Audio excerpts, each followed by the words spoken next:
Hi, my sweet mamas. Welcome back to Life's a Mom. I'm so happy you're here. Today we have a beautiful guest, Adriana, and I'm just going to let her introduce herself. So Adriana, tell us a little bit about yourself. Hi, Nicole. Thank you for having me. Your intro is just the sweetest thing. It's so thank sweet. You. My name is Adriana Gentile. I live in Boca now, originally grew up in Vancouver, Canada. I moved here about 3 years ago. I'm married to my husband. We were married in 2020. We have 2 children, my son Mason, who's 15, my daughter Ella, who's 5. Recently, I was the Mrs. Vancouver International last year, but I do have a bodybuilding background. And I gave you my book there as a gift. So that was an international bestseller in 4 different categories in less than 24 hours. So. Oh my gosh. Yeah. I mean, I understand why. Look how beautiful. Like, you are stunning. Oh my gosh, really. Thank you. What inspired you to build your platforms and your brand? Well, my platform mainly is Instagram. That's really what my platform originally came from. And that was a Fitstagram. So when I was heavily into my bodybuilding season, I just realized a lot of people were interested in fitness content. So I created a Fitstagram and I went through the ranks of bodybuilding. I won the world's largest amateur show in the world, the Arnold Classic in Ohio. And that's where the majority of my followers came from. But with life, seasons change. And so then that transitioned into more personal stuff. And then the pageant life came. And actually now I'm more so circling back to fitness because I really feel like that's God's purpose for my life. But that's what my platform started with.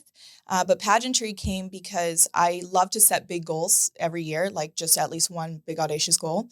And the pageant was really beautiful because I felt like I was really naive. I thought it was all about beauty, like a beauty pageant, only to come to find that it's so much deeper than that. It's really about your community. Who do you serve? What are you doing out there to help people?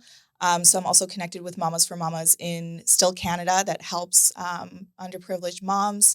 Any caregivers really, like, they'll give you tires on your car. They'll give you a flight to across the country if you need a specialist appointment, or tampons, pads, things that we don't think about that women are struggling to get. So I'm also an advocate for them. You are amazing. Thank Oh you. my goodness. Thank you. Do you travel back and forth there? I do. We leave next month. My in-laws are still over there. My father, bless his soul, passed away 3 years ago now, but my mom is still there. So my whole family majority is still in Canada. So we go all the time. So why did you move here, if I may ask? Freedom. God bless America. I love it. I can't lie. 2020 was really interesting for Vancouver.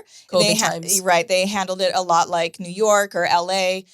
Couldn't go into a grocery store without a QR code. And it was just, it was a different world, a different time. And we saw that Florida, Texas were handling things a lot differently. So we said, we've never been to Florida before, but we're like, we're coming here. And we came, and I love that. It's easy to be grateful when you wake up in everyday summer. You know, right. It's so beautiful here. I used to tell people when I was born and raised in Florida, I live where you vacation. Yeah. Legit. Yeah. Like, that's what it feels like. For real. All my Vancouver friends, when they come and visit me, they're like, their whole lives are changed. I need to move here. Or I need to quit my job. I need to figure out something else out for my life because this ain't working. It's so beautiful here. That's amazing. So I'm very curious to know so did you always know that you wanted to help and inspire others? Is that something that... I'll be honest. No, I didn't. Because, and I think that shocks a lot of people, but if I really look deep, when I was creating my fitness Instagram, I started fitness because I was leaving my son's father at the time. And that was, out of the whole world of darkness, I felt like I just had a pinhole of light, just go towards the light. I couldn't control anything around me. All that I could control is what I put inside my body, how I move my body, which is why I became so passionate about fitness. So when I created my fitness Instagram, to be very honest, it was just like me just posting myself or doing workouts. I didn't really think like, oh, this is helping someone. I'm just being so real about it. And only until I transformed my life, I married my husband, I had my daughter, that I feel so content in life that now I feel like the next step is to help people. So I've been in the industry of helping people for a long time, but the start was like a mission for me to find myself again.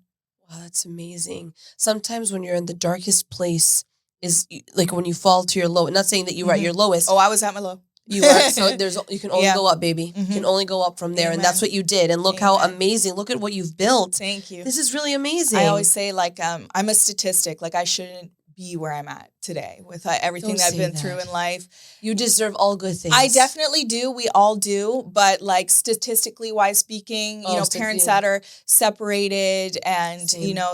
things that are, which is, all what my book is about is really just all the hardships and sins that I've personally done and have experienced and come out on the other side. But statistically, I shouldn't be in a healthy marriage with beautiful kids. I should be, an alcoholic or, in unfortunate situations. So, But I think it's amazing that you have come and you're a testimony for many people. Yeah, because like you said, statistically, it would have been different. Yeah. I don't know if you know my story.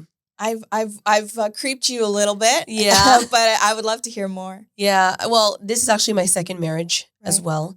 I'm going to make it short. Yeah. But the first, so I come from a Jewish background. And my parents told me you're always to marry someone Jewish, otherwise you're cut off. Mm-hmm. But because I was neglected as a child, I looked for, ways to get out. And I found a boy that I actually fell in love with. He wasn't Jewish. And they told me if, they found out that we were dating and they said, you need to get out. Like, it's either us or him. And I left and we were together for 6 years. My parents didn't know if I was alive. Yeah. I don't know. They didn't know if I was alive, if I was dead, where I was. But after 6 years of being together, we ended up getting married through the courthouse because he was going to go through the military to get my GI Bill so I can pay for school. I was literally living in a car at the time with him. But we got our shit together. I worked 3 jobs, went to school. He worked construction. We were 17, 18 years old. Yeah. And after 6 years, he died in a motorcycle accident. Oh my gosh, I'm so sorry. And no, you know what? It made me stronger. And statistically, really I could have gone a different direction as well. True. I wouldn't be in where I am today with 2 beautiful children and a husband who I love and I respect. And I really do believe he led me to where I am today. Absolutely. Yeah, I really do believe that. God makes no mistakes. Yeah. So what inspired you to write your book? Like, what did you just wake up one day and say, I'm just going to write a book? I have actually always wanted to write a book. I love writing and I love speaking. But I didn't really know, like, what am I going to write about? Interesting. Yeah, like I did at one point. I wanted to write like a manifestation thing at one point, but I've left that mindset. And so I'm grateful that didn't get published. I did start that. But the pageant really put it on fire because for the pageant, they're really looking for somebody who is an advocate, who's out there, who's doing the things, So that was more so a pageant project, was to have this book. But at that time, I had left New Age belief system in about December. I got baptized in May, and that's when I started writing the book. And I just felt like so many women are what the enemy, is meant for evil, God turns to good. And so in that book, every single chapter is like something that another woman can relate to, from like split parents. There was inappropriate touching from mom's boyfriend at a time. I've had an abortion, which I consider murder at this point, which I didn't at that time. I've, used to smoke a lot of weed. I was kicked out of school when I was in grade 10. I was graduated in grade 13. Like every single thing that somebody could try to use against me, I just put it all in there to be like, this is how I overcame it. This is how you can overcome it too. It was really designed to be a quick read. So it's not too, it's not like, it doesn't take a lot of effort to go through it, but there's a lot of healing that would happen for me when I wrote it, to be honest. Like if you think about it and you sit down, you're like, what are the top 10 worst, most painful things that have ever happened to me? And you're just honest about it in there and how God turned it around and how it can help somebody else too. I have reflections in there, activities for other women to do as well. So the book at first was projected by the pageant, but I see it now as a godly assignment to really get my testimony out there. That's so beautiful, because I am too an open book of certain things I've been through. I'm also writing a book. Yes. Yes. Yeah. And, not many people have an easy time talking about the things that they've been through.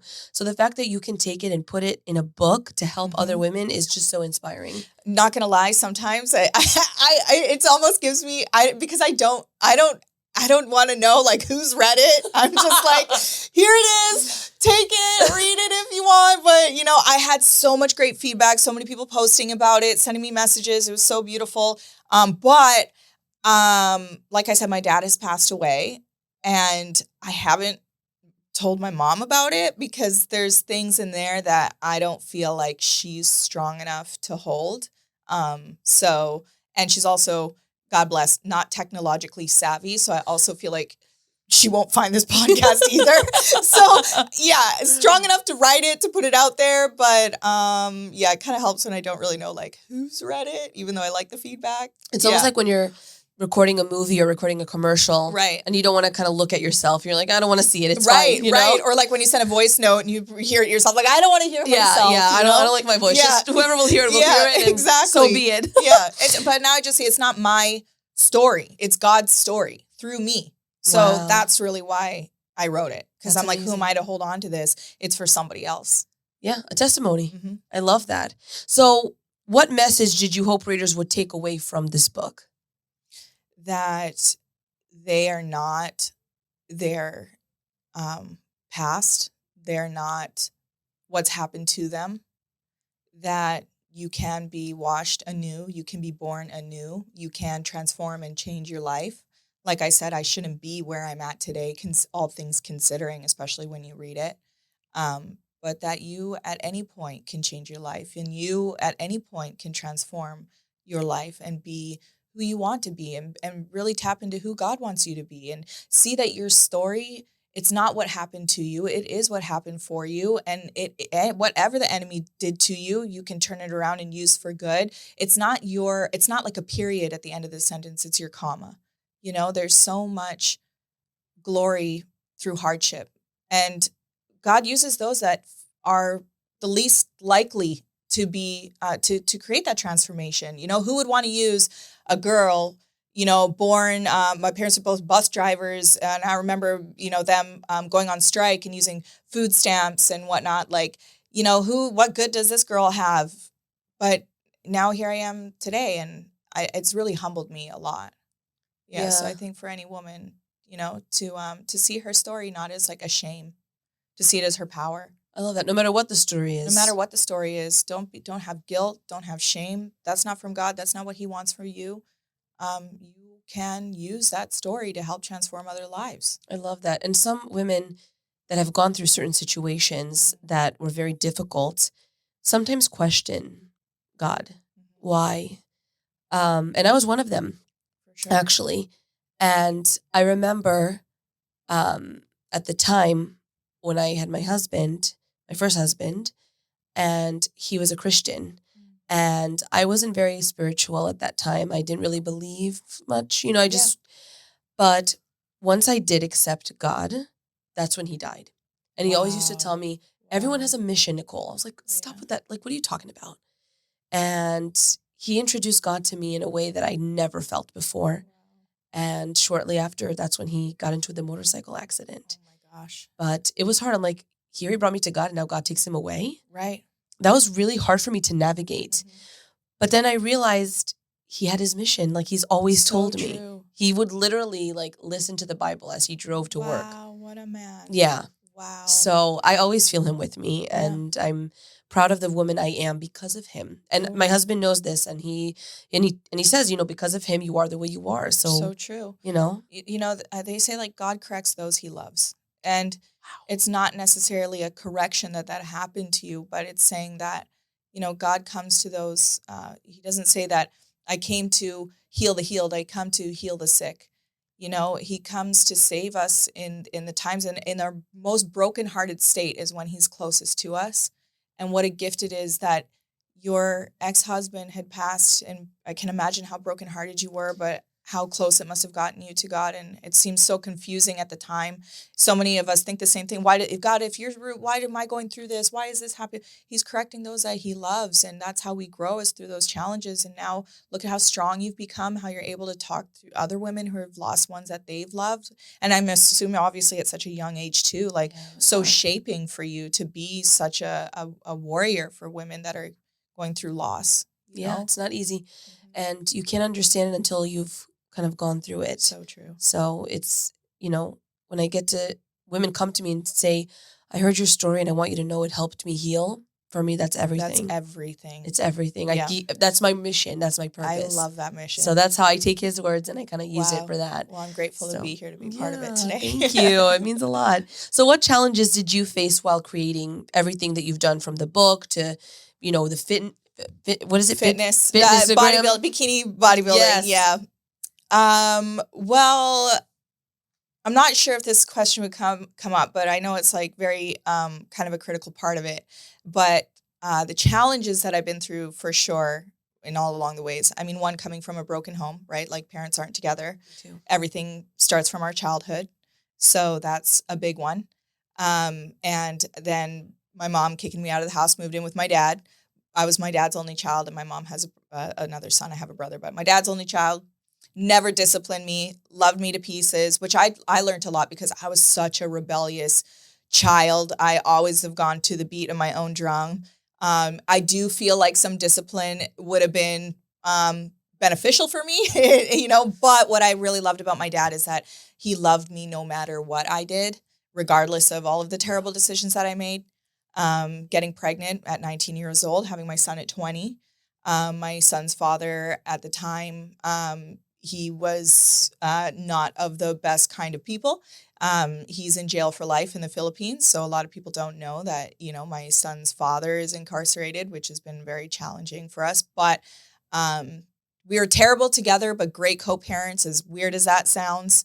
But that's a challenge. The challenge, I think, then going from bodybuilding into sales and going into business, having a really big identity in that, really big identity in social media.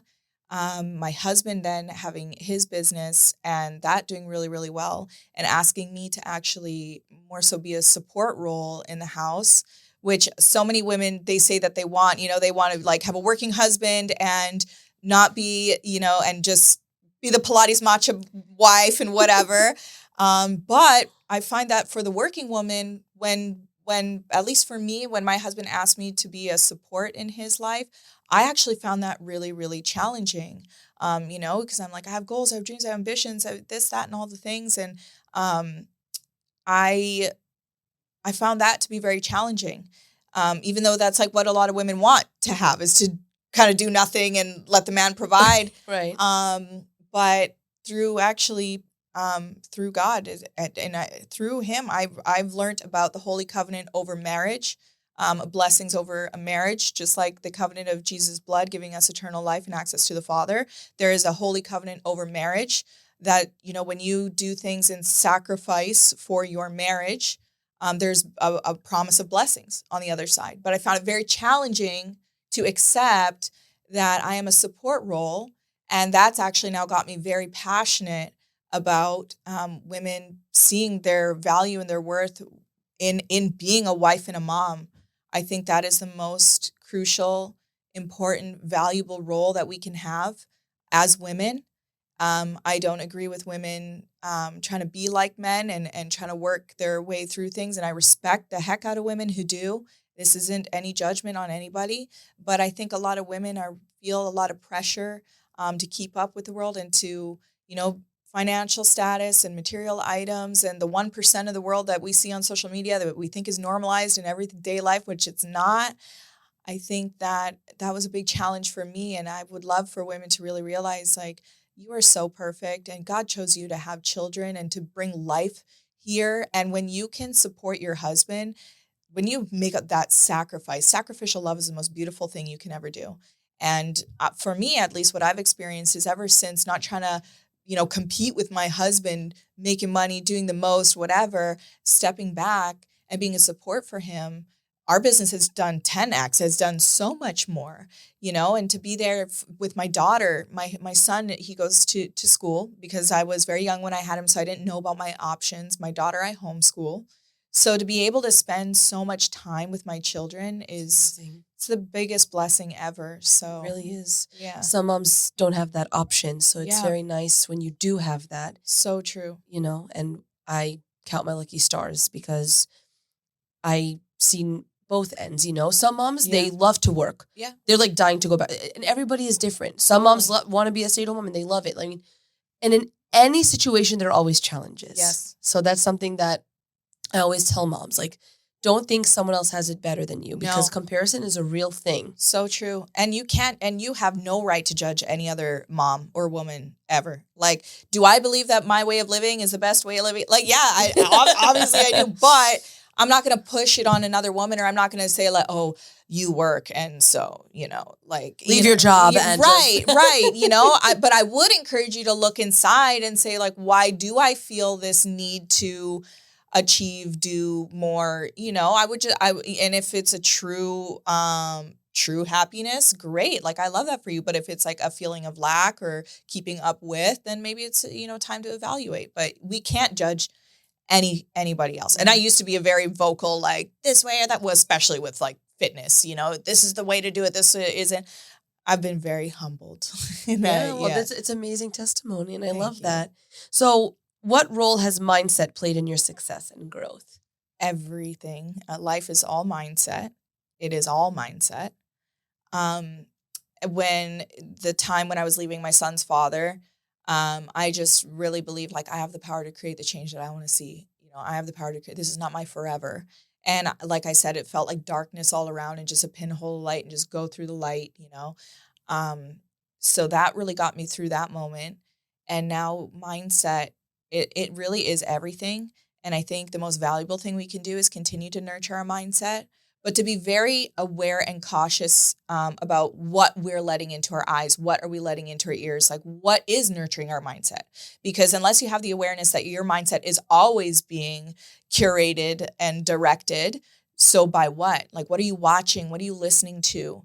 I even found myself like, an example, I used to watch a lot of Love Island, Oh my God. I know this is like so sideways, but I'm just expressing that, and you can feel yourself being a little bit more combative in your relationship, or a little bit more expectant in in relationship. And, I just found like, that's just not for me. I'm a married woman. I'm a happy married woman. I have given my life to the Lord. All that I'm seeing is lust and gossip, and, that's just not healthy for me. So that's not a healthy mindset, even though we think like, we think mindset's putting on a podcast, listening to like a Tony Robbins and, actively doing this mindset work, but you're not realizing that every single thing you're doing, watching, listening to, attending, hanging out with, whatever, is all shaping your mindset. So you have to be super selective.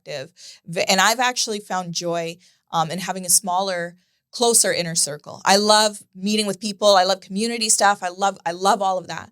But, you also have to be very cautious of who you're spending your most time with, who are you expressing yourself with.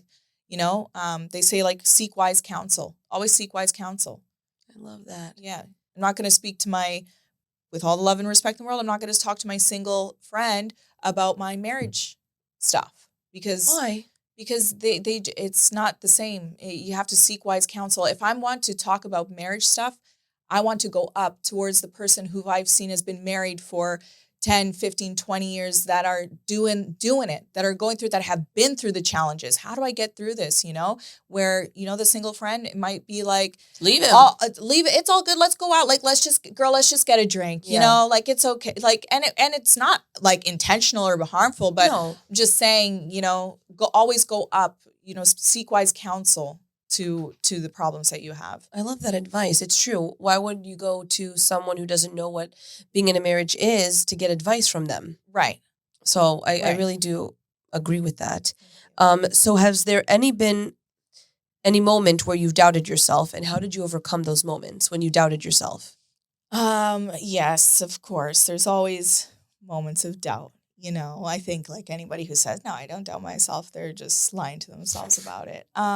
Definitely times of doubt. I mean, doubt if I'm ever going to find like a husband for me, because I was so used to dating like bad boys. And so to find like such a great man, I even during our wedding vows, I was like, you chose me. Like, I'm just so grateful, doubts, even writing this book, like, okay, I'm going to put it all out on the table. Like, what is everybody going to say about it?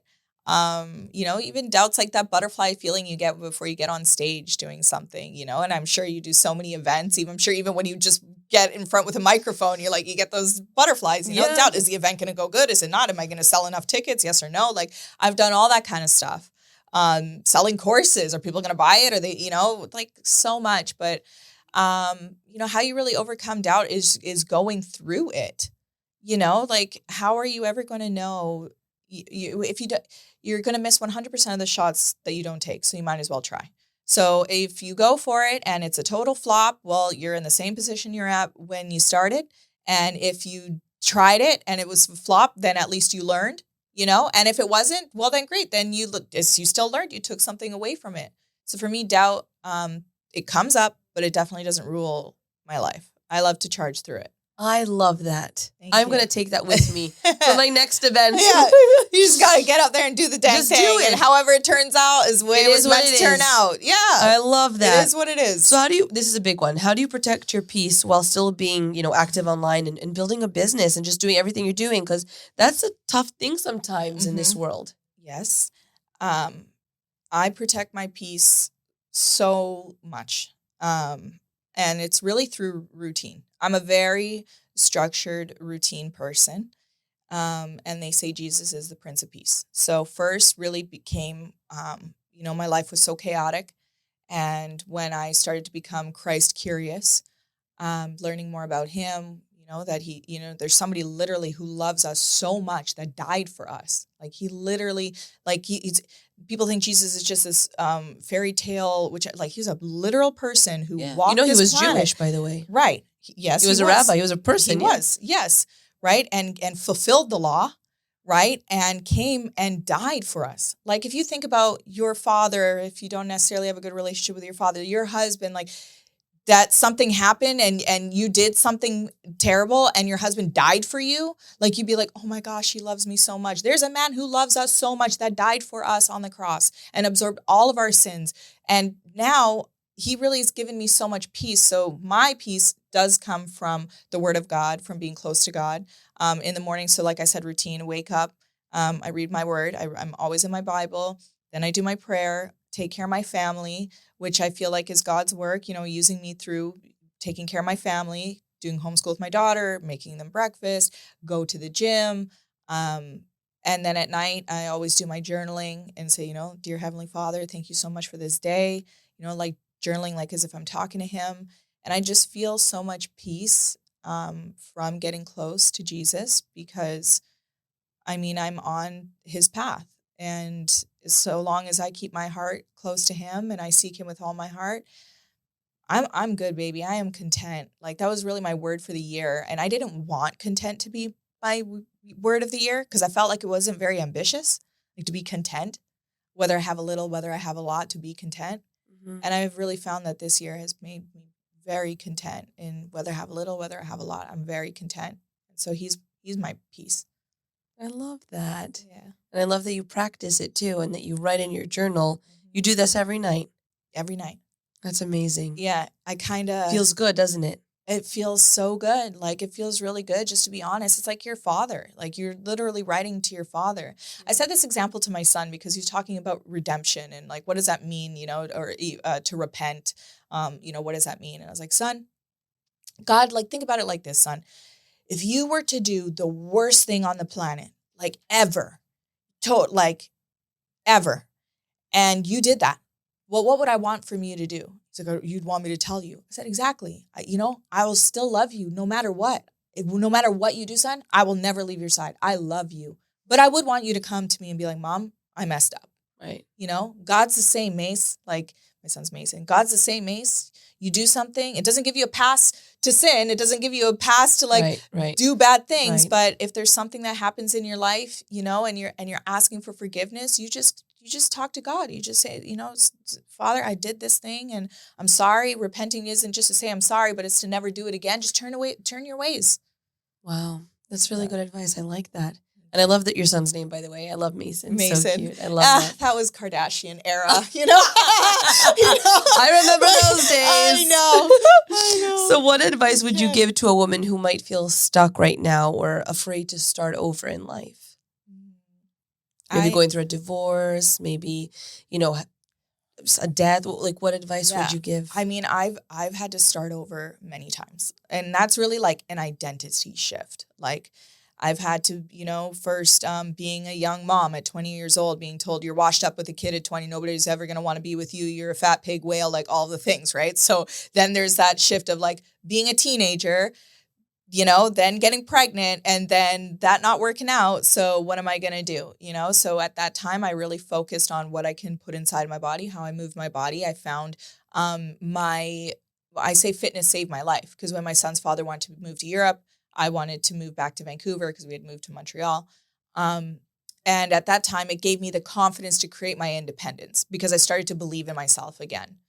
So there was that shift. So the solution at that time was to really just focus on what I can control, what I put inside my body, how I move my body, and just follow that path, build discipline, build structure, build routine, start feeling good about myself, start to not believe in what he's saying about me, believe that I have the power to create the change that I want to see. So that was, one shift. Then when you go into competitive bodybuilding and you're winning all the things, people think it's amazing, but then when you at one point you stop doing it for yourself and you start doing it for the expectation of others. So then wanting to, shift more into a motherhood role, there's another identity shift. You got to restart all over. Well, then you find, I actually drowned myself in work at that time, and that wasn't a healthy thing to do. I was like on Zoom calls over and over again. And, and I was really in the like, work hard, make the money, do the things, be the boss babe. Like I was so into that culture. And then shifting from, being more in a supportive role, but then having so much built up on social media. Like I said, I was baptized last year in May. And at that time, I couldn't even press the button to watch like Love Island, Peacock, like anything like that. I couldn't even do it. I don't know. I just, Holy Spirit, couldn't do it. But then a friend came and visited me around in November. And she was like, oh, I watch, this show. I said, I don't. It's okay. You can still have it on. She was watching it. Then we find out we're watching it together. I'm enjoying it. We're enjoying it together. She comes back and visits in January. There's a new season. We're going to watch it together. So we watch it. And then at that time, so secular music, secular TV had snuck back into my life. Then my husband asked me, like, I need you to be more in a support role. I can't really, my business is doing well. God bless. That's amazing. But I have less time to spend with our daughter. You need to spend more time with her. My part-time nanny I had Tuesdays and Thursday, she got a big girl job. So so more time with my daughter. So things are shifting and changing in my life. And then I wanted to film a day in a life video. And I was like, okay, I don't know about you, but I don't wake up wanting to film at the crack of dawn. So I get maybe for that. Yeah. I was like, I want to get ready. Then I got to make my breakfast, do my daughter's school. Then I got to make sure I'm at the gym before childcare closes at 12. So, okay, I'm going to go to film the back end of my day. And tomorrow I won't go to childcare until 4 p.m. so I can film the front half of my day and put them all together and make it like as one day. That was psychotic. That was like me spinning. Secular TV, secular music's coming in, expectation of algorithms, needing more time with my daughter. Like my whole identity was like shifting, ego, pride. What have I built on social media? What have I done? All of these things, use expectations of self that I put on myself. And I had to just put it all to the curb. I unsubscribed from Hulu and Peacock. That I was like, I can't do TV. I literally, my mind is going like this. I got to get it out. I put social media, Instagram, TikTok on my back of my phone. I turned off all notifications, nothing. I had to be really in myself and really figure out what is actually important in my life right now. So for women, what is actually important in your life right now? Not the facade, not what you feel the pressures of, but what's actually important in life right now. Is it your children that you're raising? Is it your mental health? Is it your physical health? Like whatever expectations that you think you have around you or image or whatever, you got to just put that as what's actually important right now. And what do I have to do to become to cater to what's important right now. So I always tell people, like, look at your week, schedule in the birthdays, the car pickups, whichever. Then look at the micro, the day. What do you have to do that day to become that version of yourself that is actually important right now? Is it your workouts? Is it your this? Is it your that?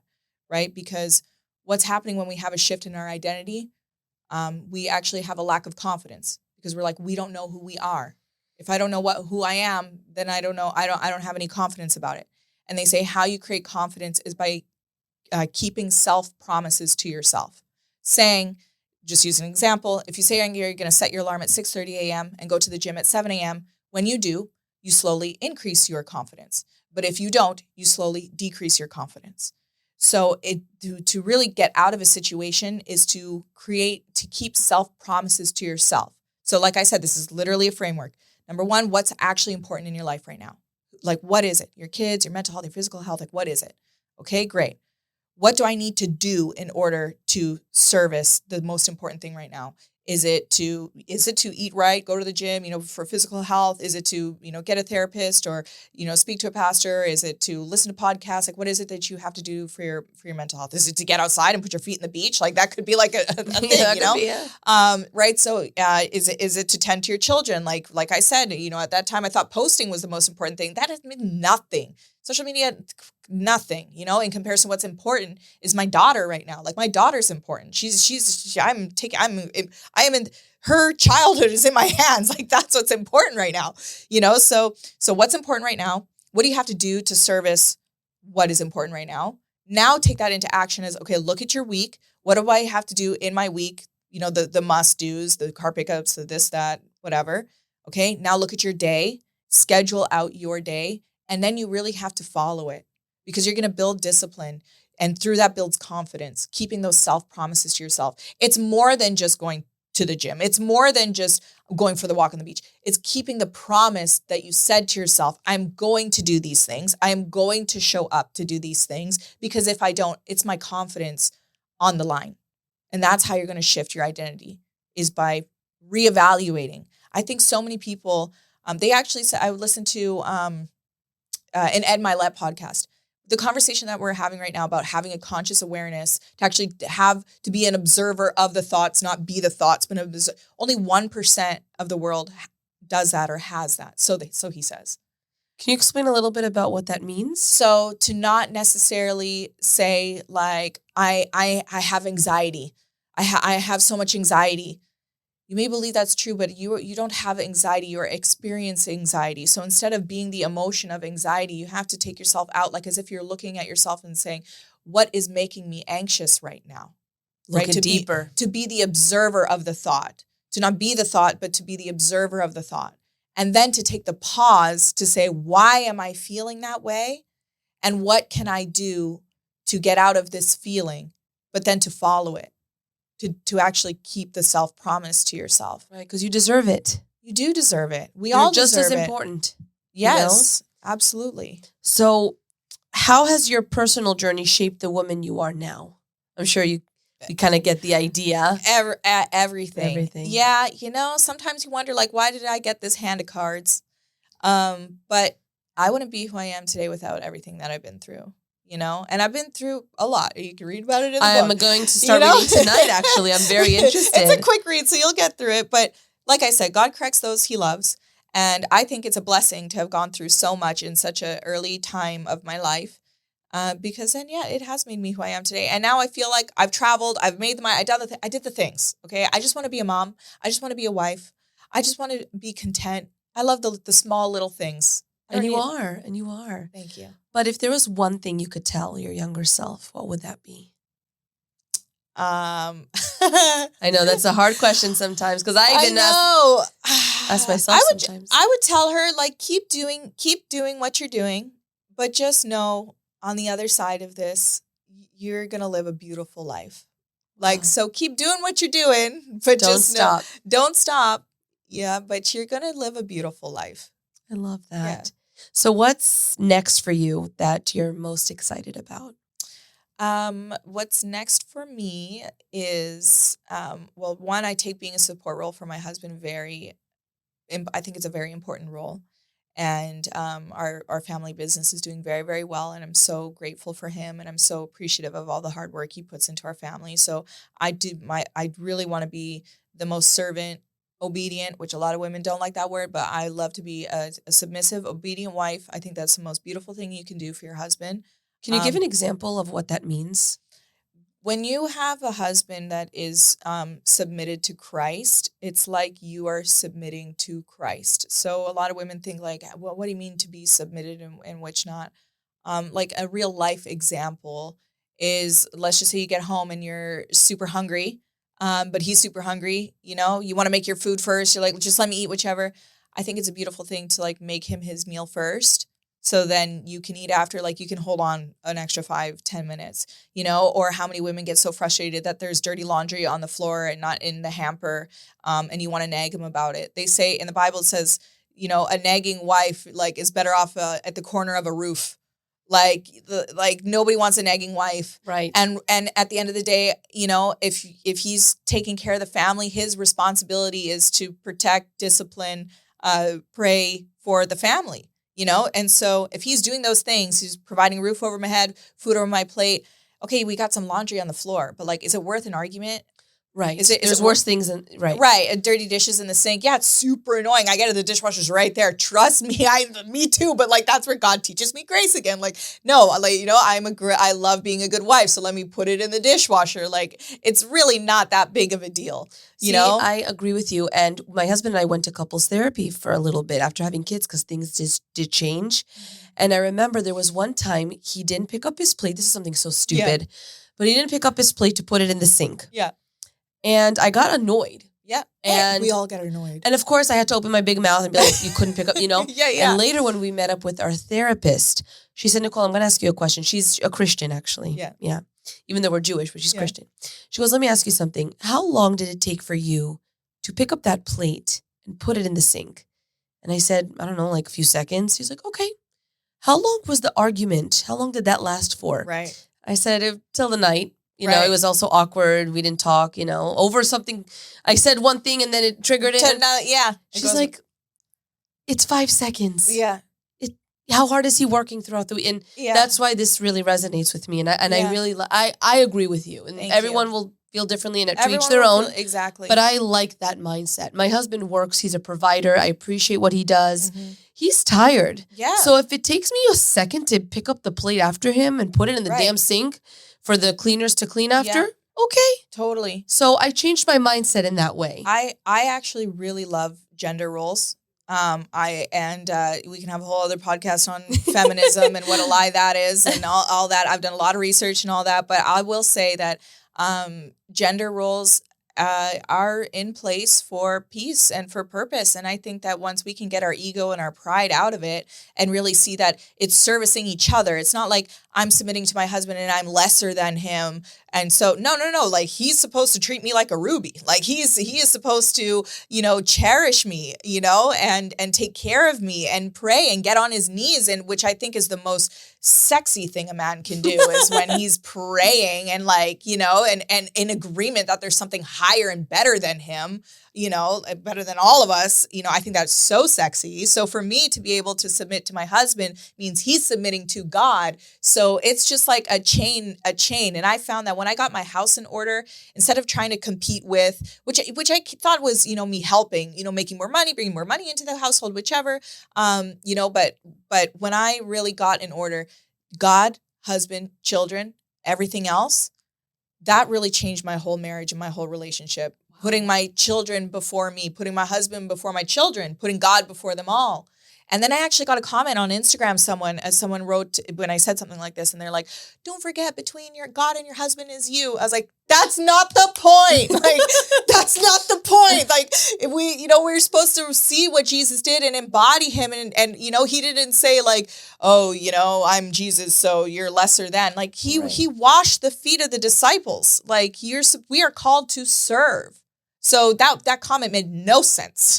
But, Sometimes it could be a misunderstanding. I find that like some people don't understand. I have a lot of I've never been able to hold a grudge. You're going to read that in my book. I've never been able to hold a grudge on someone. I've always been very compassionate, very understanding of, I don't agree with what you're doing, but I can understand why you're doing it. What happened to you? Or look at someone when they're treating someone poorly. What happened to you to make you feel like that was okay to treat somebody like that? Like, I feel for you. Yes. So anyways, with that comment, I don't see it as like, I think they were trying to be, encouraging. Don't forget, there's you in there. Yeah, I know. Yeah, I know. I get, thank you. Yes. I don't agree with it. I understand you're trying to help me with that. Love you. But my joy comes from serving my family and not putting my priorities before God, my husband, and my children. And I love coming last. It's my favorite thing. And listen, that's something that works for you, and that's something that you love, and it's making you happy, and you have, Absolutely. You've come a long way from Yeah. what you've said. And I can't wait to read your book, by the way. Oh, I was so boss babe, bull in a china What? shop. Like, oh yeah, my way, highway. I was a little baddie and all of the things. Okay. Oh my So, gosh. Yeah, No, I it's cannot. better over here. I'm just saying, it's way better over here. Trust me, I've been through it too. And I cannot wait to read this book. So Thank you. where can everyone find your book and connect with you after this episode? So my book is called Becoming Her, written by Adriana Gentile. You can find it on Amazon. That's where you can find the book. For Instagram, it's at im.adrianag. So I'm Adriana G, Adriana. And I just created a new Fitstagram because I felt like that's God's purpose for me. What do I know? What do I know? And how do I do it well? It's fitness. What I put in my body, fitness, nutrition, wellness. So that is Steward Your Body is my Instagram for that. I love that so much. Thanks. And to everyone listening, I'm going to link all her information in the description. I want to thank you for being here and listening. Thanks for having me. Thank you so much. And remember, mamas, you're doing better than you think. Yes. I'll see you next week on Life's a Mom.